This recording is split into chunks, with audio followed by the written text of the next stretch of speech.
Bom dia, pessoal. E aí, como é que vocês estão? Tudo bem? Então, eu tava lendo a Bíblia agora e me chamou bastante atenção o texto que eu li. Eu queria compartilhar um pouquinho com vocês, já que a gente não tá... Eu particularmente não tô falando tanto aí, mas o texto que eu li hoje foi Hebreus 4, o capítulo inteiro. E assim, eu pensei em ler mais outros capítulos, mas esse capítulo já é tão rico que acho que foi suficiente. Então, nesse capítulo eu achei bem interessante, porque no começo eu não estava entendendo nada. Mas depois eu comecei a ler, reler, eu comecei a ver algumas verdades muito massas. Eu queria falar com vocês. Deixa eu abrir aqui. Hebreus 4. Logo de cara, o autor dos Hebreus, como vocês sabem, é desconhecido. Ou seja, a gente não sabe exatamente quem foi. E realmente é uma coisa que vai ficar misteriosa, porque realmente não tem como provar. Mas desde o começo do livro, o autor trata bastante sobre comparações da antiga aliança com a nova aliança, da antiga aliança com a nova aliança. E no capítulo 1 ele faz a comparação entre Cristo e os anjos. Ele mostra, Cristo é completamente superior. Os anjos são os mediadores da lei mosaica, mas mesmo assim eles não são nada comparado a Cristo. Tanto que eles adoram a Jesus. Então, Cristo é o único acesso a Deus de verdade. Inclusive, ele fala algo parecido no Colossenses 1, dizendo que ele é a exata expressão de Deus, que ele é a verdadeira revelação do Pai. Então, assim, a gente vê a importância disso no livro inteiro. No capítulo 2, ele meio que traz uma aplicação, a partir do capítulo 1, falando sobre que, já que Cristo é superior aos anjos, nós devemos confiar em quem? Em Cristo ou nos anjos? É lógico que em Cristo. No capítulo 3, ele trata um pouco sobre outro contraste entre Cristo e Moisés.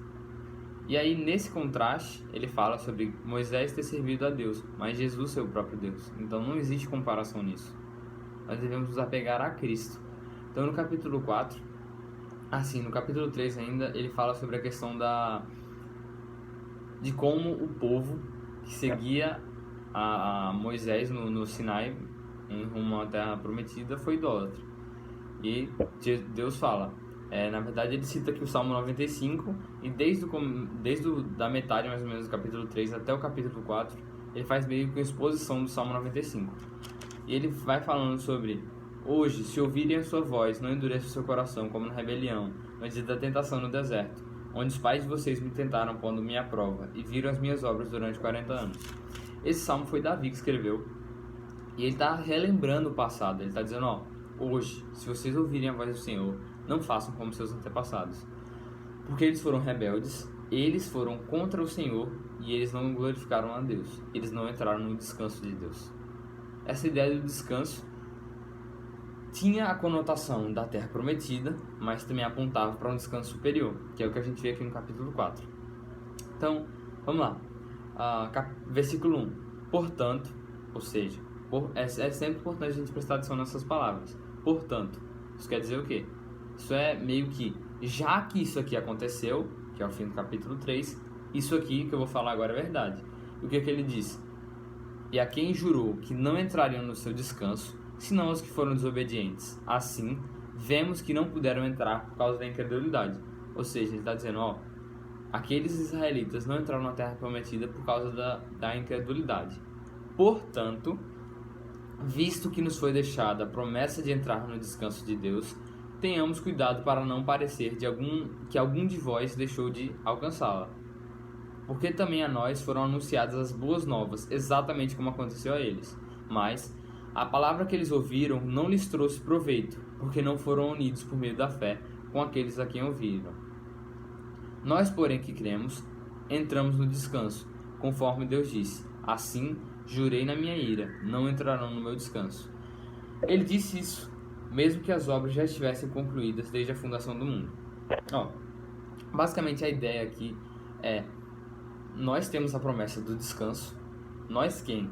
A igreja do Senhor, os cristãos de hoje. Ele não está lembrando. Hebreus a carta foi escrita num contexto onde ele estava escrevendo para a igreja que estava perseguida, para irmãos que estavam espalhados provavelmente. Então Então ele está falando, nós, aqueles que creem em Cristo, temos essa promessa de entrar no descanso de Deus. Mas nós devemos ter cuidado para não parecer que isso não acontece nas nossas vidas. Ou seja, termos o descanso de Deus implica em termos uma vida de santidade. Essa é basicamente a primeira aplicação que eu consigo ver aqui no texto. O descanso que Deus nos dá deve nos levar à santidade. Por quê? Porque exatamente é o contrário do que os israelitas fizeram. Eles tiveram as boas novas de Deus, onde eles teriam descanso da terra prometida, e desde já prefigurava um pouco, assim, apontava para o futuro do descanso que teríamos em Cristo, e toda a questão futura, escatológica e tudo mais. Então nós temos as boas novas, na verdade, de uma forma até mais completa do que os israelitas. Então nós não podemos ser incrédulos, nós não podemos agir como eles agiram. Então, continuando do versículo 4. Porque em certo lugar, assim disse a respeito do sétimo dia. No sétimo dia, Deus descansou em todas as obras que tinha feito. Novamente no mesmo lugar, não entrarão no mesmo descanso. Aqui ele está falando da Bíblia. No mesmo lugar diz que Deus descansou, mas que ele não deixará aqueles incrédulos entrarem nesse descanso.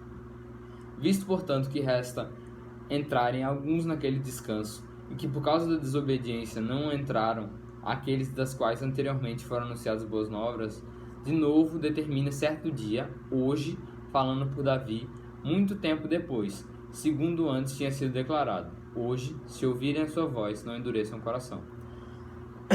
Aqui, ele está falando sobre essa questão. Deus mostrando a importância do descanso, onde Deus descansou no sétimo dia, só que os incrédulos não terão esse descanso nunca, porque eles não confiam no Senhor. E aqui ele fala que por causa da desobediência não entraram aqueles aos quais anteriormente foram anunciadas boas novas. Quem são esses? Os judeus, o povo de Israel em si. No Antigo Testamento não existe a questão da igreja em si, não é uma questão espiritual unicamente, é uma questão étnica também. Israel literal era o povo de Deus, mas esses não aceitaram as boas novas. Esses não entraram nesse descanso dessa forma, porque eles foram rebeldes, eles foram incrédulos. E aí, Davi fala isso novamente, muitos anos depois. Hoje, se ouvirem a voz do Senhor, não endureça o coração. Meio que relembrando isso.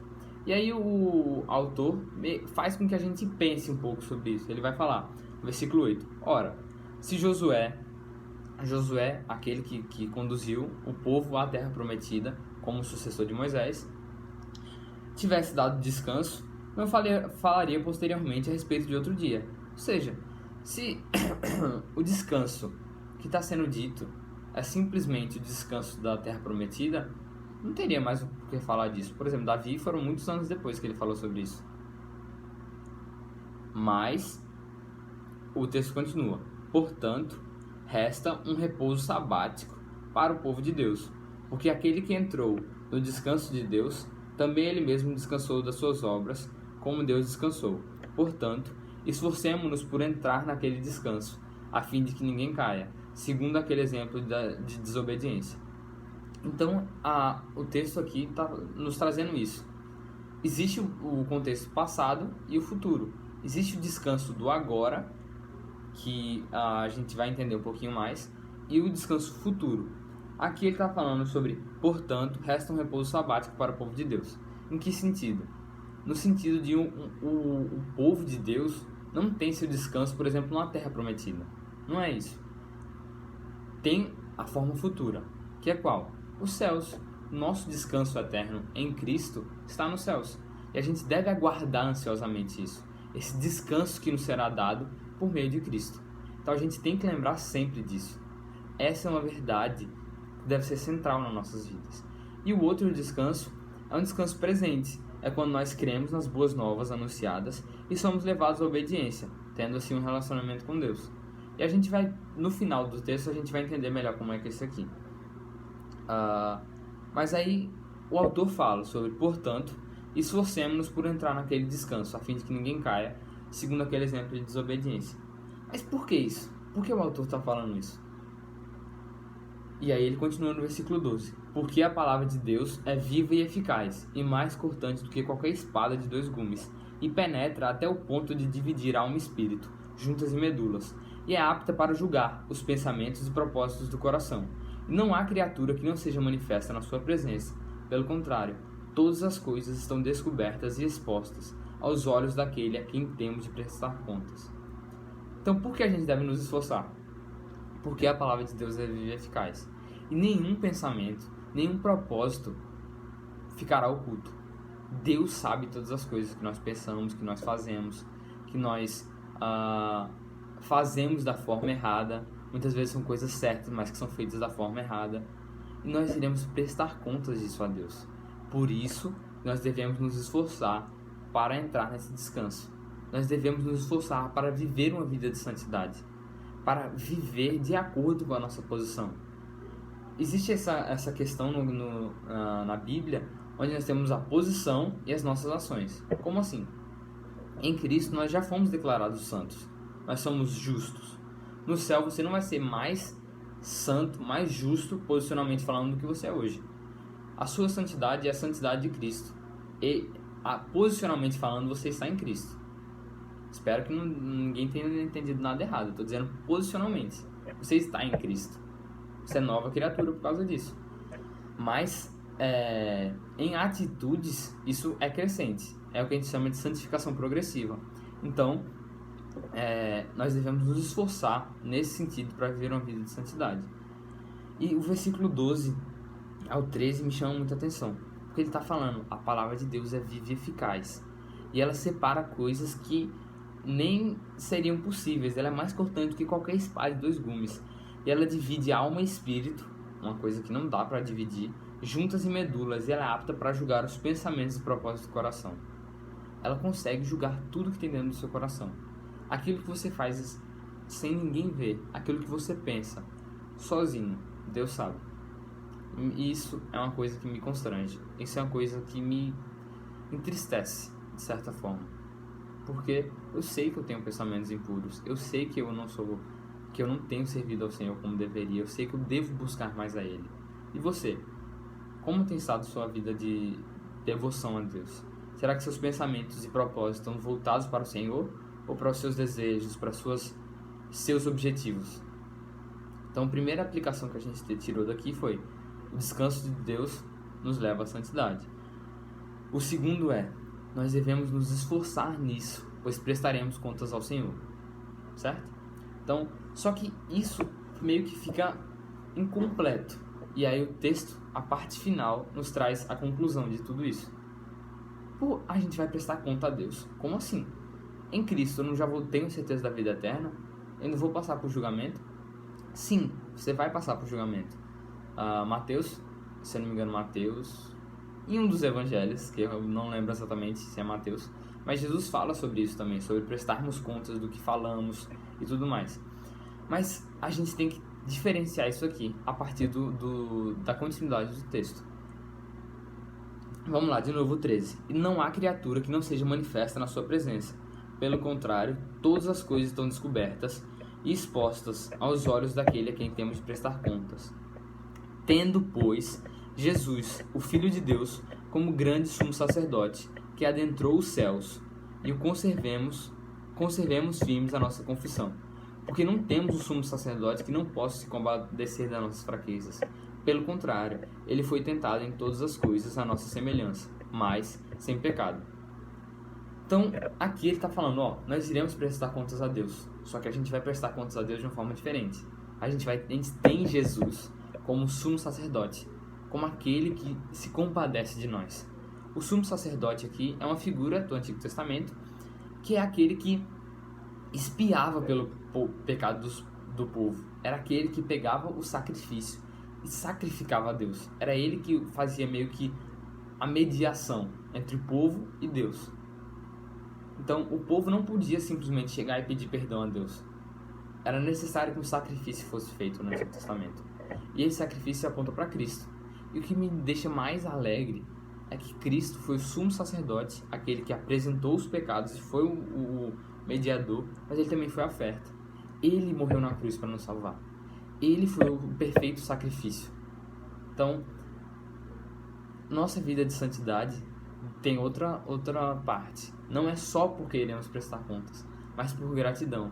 Porque essa prestação de contas já não é mais algo condenatório, mas é algo que vai nos levar à vida eterna por causa de Cristo. Porque Cristo morreu na cruz. E porque Cristo é nosso sumo sacerdote e nossa oferta perfeita.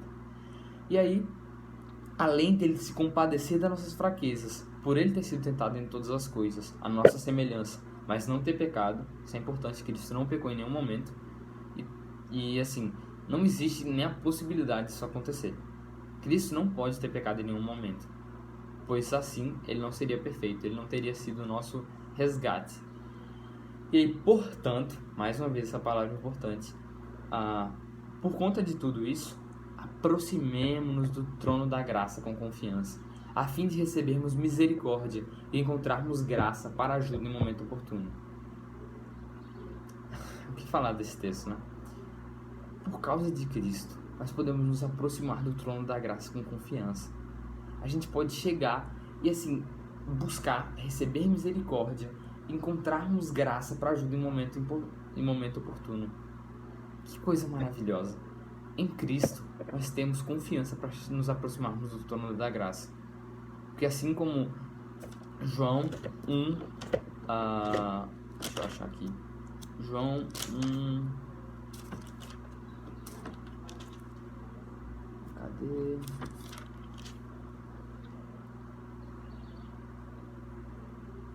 João 1,12 diz: mas a todos quanto receberam, deu-lhes o poder de serem feitos filhos de Deus, a saber, os que creem no seu nome, os quais não nasceram do sangue, nem vontade da carne, nem da vontade do homem, mas de Deus. Por isso que nós temos acesso a Deus. Por isso que a gente pode fazer isso. Porque nós somos chamados filhos de Deus. Nós temos o maior privilégio do mundo. Então, mesmo em meio às dificuldades, mesmo em meio às situações complicadas, em Cristo você pode encontrar misericórdia e graça para ajudá-lo no momento oportuno. Então, essa é a reflexão que eu queria deixar para vocês hoje. Que a gente possa estar lembrando do sacrifício de Cristo, lembrando do sumo sacerdote perfeito que Ele é e o que isso implica nas nossas vidas. Ou seja, nós devemos ser santos, porque Ele nos salvou e nos tirou do pecado. Nós devemos ser santos, porque nós iremos prestar contas a Deus. Nós devemos ser santos, porque nós temos o Evangelho que nos traz a verdade sobre isso. Nós devemos buscar a Deus de maneira completa.